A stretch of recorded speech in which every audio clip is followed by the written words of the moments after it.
Hello dear students, how are you all? I hope all are good. So today we are discussing the new chapter. This is the chapter 9, Force and Laws of Motion. In this we will discuss the Newton's first, second and third law. Okay, and we will discuss about the catching means क्या है कि अगर जब आपने देखा होगा cricket के match में कि जब कोई बॉलर जो है फील्डर कैच करता है तो क्या करता है वो अपने हाथों को पीछे की तरफ ले जाता है कैच करने के बाद। तो क्यों होता है?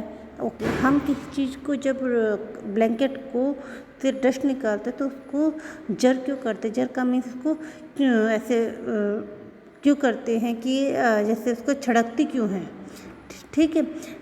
तो इन सब चीज़ों का जो रीज़न है, जैसे हमें पेड़ से वो आम टूटते हैं, आजकल आम का सीजन है, तो उसके पीछे कौन सी साइंस है, ठीक है। और जब हम गाड़ी में बैठे होते हैं अचानक से ब्रेक लगते हैं, हम आगे की तरफ क्यों मूव होते हैं, clear. So we will know the reasons of all the incident that we see in our life. Okay, so first of all we will discuss about the balance and unbalanced force. ठीक, balance force क्या होता है? देखिए, just 1 minute. Balance force होता है कि जहाँ पर जैसे मान लीजिए आप एक जगह खड़े हैं और एक आपके आर्म एक ने पकड़ रखी है, दूसरी आर्म दूसरे ने पकड़ रखी है, और अगर दोनों फोर्स इक्वल हैं so this is the balance force. बात करते हैं अनबैलेंस फोर्स। अनबैलेंस फोर्स क्या होता है? अनबैलेंस फोर्स में जिधर साइड फोर्स ज़्यादा होती है और दूसरी साइड कम है, this is the unbalance force. Clear होगी ये बात? ये बहुत सिंपल सा पॉइंट था। जैसे इस सिचुएशन में अगर हम बात करते हैं तो this is the balance force. Balance force की कंडीशन में ऑब्जेक्ट जो है वो स्टेबल रहेगा। The object will be stable in the condition of balance force. Clear? Okay, अब आगे बात करते हैं। ये हो गया बैलेंस फोर्स, ठीक।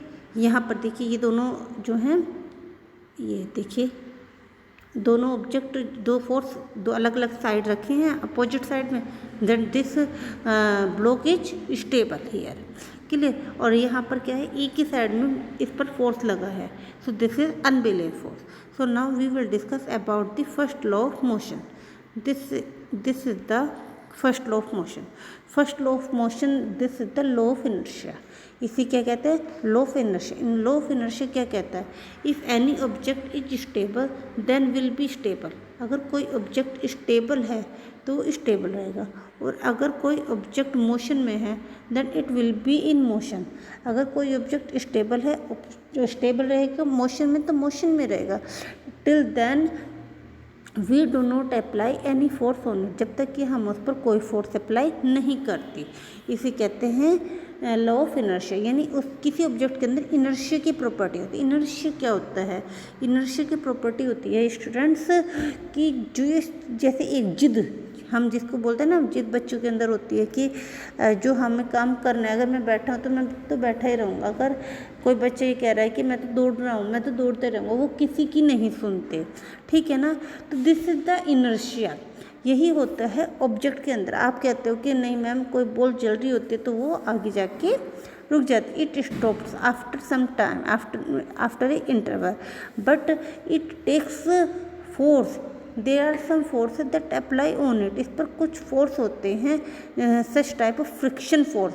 Friction force applies on the ball, due to this it stops after time. Clear है? तो इसलिए वो रुक जाती है, यानी इस पर फोर्स लगा। अभी मैंने कहा if an object is move then will move till we do not apply any force. यानी कि हमने फोर्स लगाया। फोर्स कौन सा लगा? उस बॉल पर लगा है, जैसे ये बॉल जा रही है उस बॉल पर लगा है फ्रिक्शन का फोर्स। फ्रिक्शन का फोर्स यानी कि जब वो, जैसे ज़मीन जो है वो रफ है तो उसकी वजह से उस पर फ्रिक्शन फोर्स लगता है। क्लियर हुआ? सो this is the law of inertia.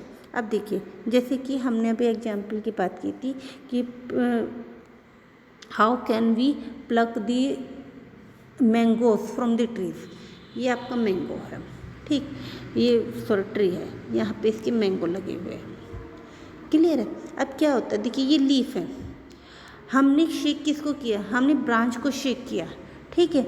लेकिन ये जो मैंगो है ये अपनी जगह स्टेबल था, मैंगो अपनी जगह स्टेबल था, फोर्स मैंगो पे नहीं लगा था, फोर्स ब्रांच पे लगा था। तो क्या होता है कि उसको फिर जगह नहीं मिली, it did not get the space, so it came down, so ये नीचे आ गया। ठीक है, इस वजह से ये जो है कोई भी चीज़ है कि हम कहते हैं कि टहनी से how the leaves pluck from the tree branches, यानी कि टहनी से पत्ते कैसे टूटते हैं, आम कैसे टूटते हैं, फ्रूट्स कैसे टूटते हैं, this is the reason. Okay, जैसे हम बात करते हैं आगे,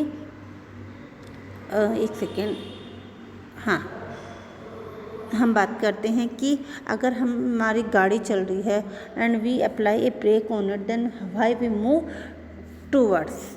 ठीक है, तो हम टूवर्ड्स दी ड्राइवर, हम आगे की साइड क्यों मूव करते हैं। तो इसके लिए देखिए रीजन यहाँ पर,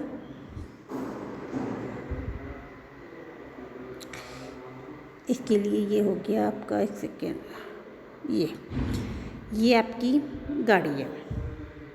ठीक, ये हो गया, यहाँ हम बैठे हैं, तो हमारे जो पैर हैं देखिए ये कहाँ है, गाड़ी पे है, गाड़ी मूव करे तो हमारे जो फीट हैं वे भी क्या कर रहे हैं, मूव कर रहे हैं। ठीक है, अप्लाई किया फोर्स, लेकिन जो हमारी ऊपर की बॉडी है, ऊपर की बॉडी यानी कि ये वाली बॉडी, नीचे की बॉडी तो स्टेबल है, जहाँ पर हम बैठे ये सीट हो गई, ये ऊपर की बॉडी क्या है, ये हमारी विदाउट सपोर्ट है, विदाउट सपोर्ट।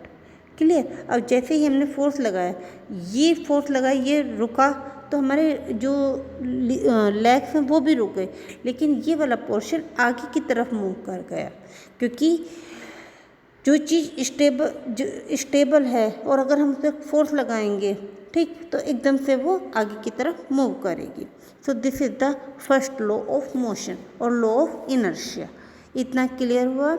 ओके, अब इसमें एक तीसरा एग्जाम्पल था कि when we jerk a blanket, अगर हम किसी ब्लैंकेट को जर्क करते हैं, यानी कि ये है ब्लैंकेट, इसके अंदर डस्ट है ऐसे, ठीक है, और जैसे हमने इसको जर्क क्या में झाड़ते हैं, तो क्या होता है, मोशन कौन कर रहा है, ब्लैंकेट कर रहा है, मोशन कौन कर रहा है, ब्लैंकेट कर रहा है। अब ब्लैंकेट आगे पीछे जा रहा है, आगे पीछे जा रहा है, अब डस्ट को वहाँ रहने के लिए स्पेस नहीं मिला, dust could not get the space here, so they fall down, वे नीचे गिर जाते हैं।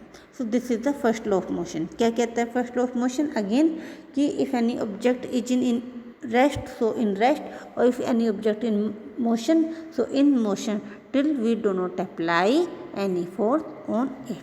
So thank you very much. We will talk more about it next time. Thank you.